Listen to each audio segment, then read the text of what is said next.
وجہ سے، اور غم کا اثر جس چیز پر پڑ جائے، ماشاءاللہ آپ محمد اقبال قادری صاحب کو جانتے ہیں، کوئی مشکل ہو جاتی ہے تو آ جاتے ہیں، وہ بتاتے ہیں کہ میاں دل کا معاملہ ہے، دماغ کا معاملہ ہے، تو غم جب جس چیز پہ پڑ جائے، جس چیز پہ کسی کو غم ہو، آنکھوں پہ اثر ہو گیا، آنکھ خراب ہو گئی، دل پہ اثر ہو گیا، دل پہ، دماغ پہ ہو گیا، دماغ، وہ کیا کہ غم کی وجہ سے ان کی آنکھیں سفید ہو گئی ہیں۔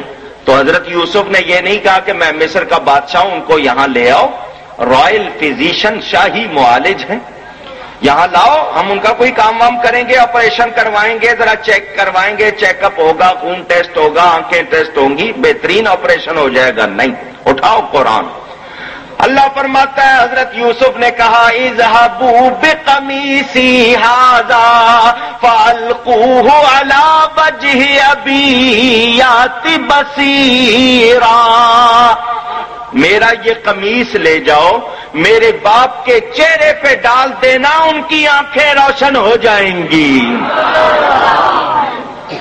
اب میں آپ سے پوچھتا ہوں، کیا قمیص جزو بدن ہے؟ بدن کا حصہ ہے؟ نہیں۔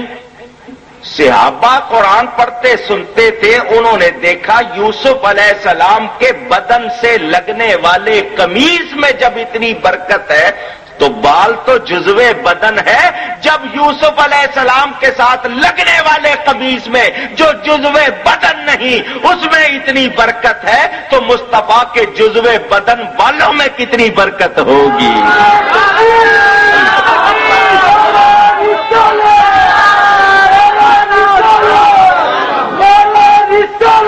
یا رسول اللہ، آپ کے بندے ڈھیلے ہیں، آپ کا نعرہ بڑا جوش، ان میں روٹیاں نہیں کھا کے آئے ہوئے، نعرہ ہی نہیں لگاتے۔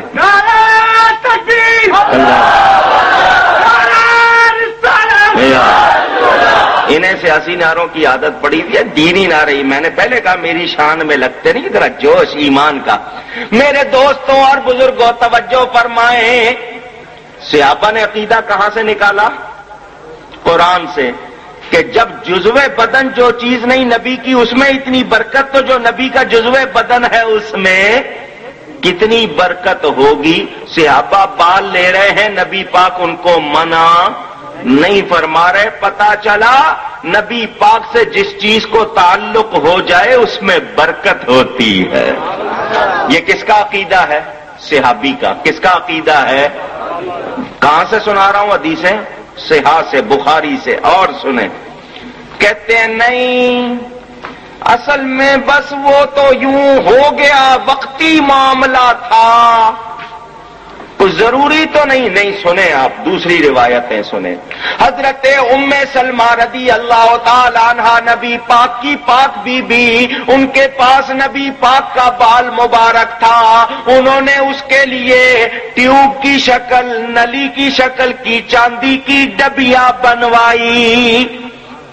نبی کا بال رکھنے کے لیے قیمتی چیز بنانا بھی غلط، اس کی تعظیم کرنا غلط۔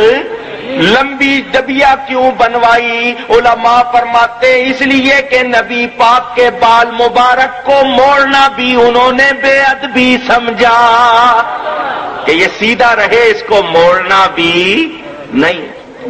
ڈبیا بنوائی، بال مبارک اس میں بند کر کے ڈھکن بند کر دیا۔ حدیث ہے مدینہ منورہ میں جب کوئی بیمار پڑ جاتا، بیمار کو لاتے، مائی صاحبہ ام المومنین اس ڈبیا کو کھولتی نہیں تھی، پانی کا پیالہ لایا جاتا، وہ ڈبیا اس پانی میں گھماتی، وہ پانی مریض پیتا، اس کو شفا ہو جاتی۔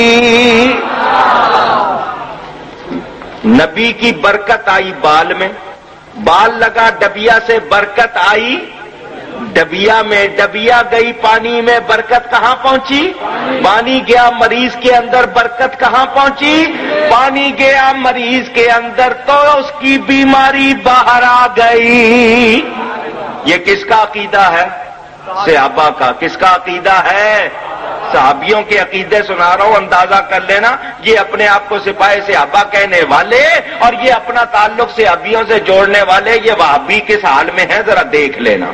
صحابیوں کے عقیدے اور صحیح حدیثوں سے سنا رہا ہوں. ان حدیثوں کو کوئی غلط ثابت کرے آئے میرے سامنے.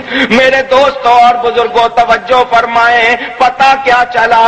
میرے نبی پاک صلی اللہ علیہ وسلم سے برکت حاصل کرنا صحابہ کا طریقہ تھا. اس پر یہ منافق بے ایمان کیا کہتے تھے؟ یہ بے وقوف ہے. اللہ فرماتا تم بے وقوف ہو، وہ بے وقوف نہیں. مدینہ منورہ کی عورتوں کے قربان اپنی بچیوں کو کہتی چھوٹے بہن بھائیوں کو اٹھا لو اور مسجد کے دروازے پر کھڑی ہو جاؤ. جب اللہ کا نبی نکلے تو سامنے ہو جانا. نبی پاک کی عادت تھی بچوں کے سر پر چہرے پر ہاتھ پھیر دیتے تھے. ماؤں کا عقیدہ کیا؟ نبی کا ہاتھ لگ جائے گا کبھی دوزخ کی آگ نہیں جلائے گی. اللہ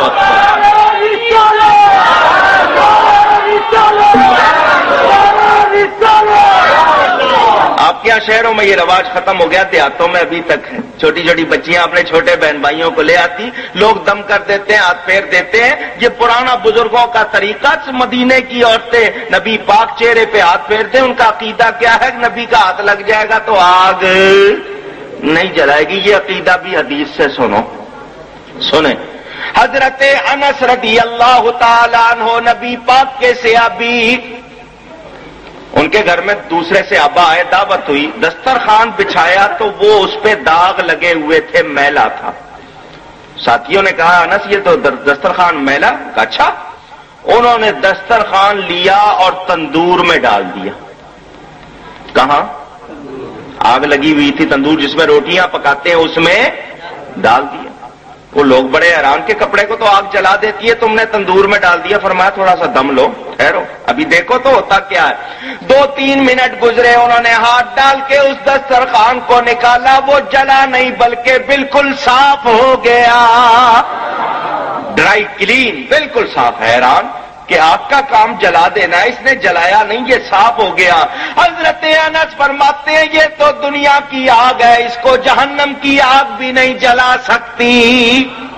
تو کیوں؟ بات یہ ہے، ایک دن نبی پاک صلی اللہ علیہ وسلم میرے گھر میں آئے تھے. میں نے نبی پاک کے سامنے یہی دسترخوان بچھایا. نبی پاک نے کھانا تناول فرما کے اس دسترخوان سے اپنے ہاتھ پہنچ لیے تھے. ہمیں اللہ یا رسول اللہ یا غوث، ہمیں دسترخوان سے ہاتھ پہنچنے کی اجازت نہیں. یہ نبی کی شان تھی. کو بزرگ کرے تو اور بات ہے، ہم کہاں سے کر لیں. تو انہوں نے ہاتھ پہنچ لیے تھے. حضرت انس فرماتے ہیں میرا عقیدہ یہ کہ اس کو نبی کے ہاتھ لگے ہوئے ہیں، یہ تو دنیا کی آگ ہے، اس کو جہنم کی آگ بھی نہیں جلا سکتی. اور سنیں خصائص کبریٰ میں امام سیوطی نے اس کو نقل کیا. بڑا مشہور واقعہ ہے، بڑا پیارا واقعہ ہے، دل کے کانوں سے سنیں. جنگ احد میں نبی پاک کا ہونٹ مبارک زخمی ہوا، خون نکلا.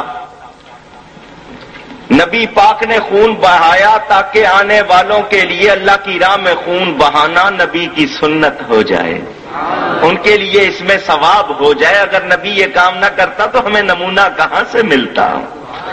میرے دوستوں اور بزرگوں، نبی پاک کے ہونٹ مبارک سے خون بہ رہا ہے. ایک صحابی حضرت مالک بن سنان آگے بڑھے، عرض کی یا رسول اللہ صلی اللہ علیہ وسلم مجھے اجازت دیجئے میں آپ کا یہ جو خون ہے اس کو بند کر دوں. حضور صلی اللہ علیہ وسلم نے فرمایا تو کیسے بند کرے گا؟ انہوں نے کہا بس اجازت دیجئے اور پھر دیکھیے. اجازت دیجئے. نبی پاک نے فرمایا کرو بند. وہ آگے بڑھے، نبی پاک کے ہونٹ مبارک کو اپنے منہ میں لے لیا. اللہ اکبر یا رسول اللہ. چوسنے لگے، اتنا چوسا کہ وہ جگہ سفید ہو گئی، خون رک گیا. کیونکہ خون کی جگہ کو دبایا جائے جہاں سے خون بہ رہا ہے تو خون رک جاتا ہے. اب وہ جو خون تھا سارا ان کے منہ میں تھا، سارا ان کے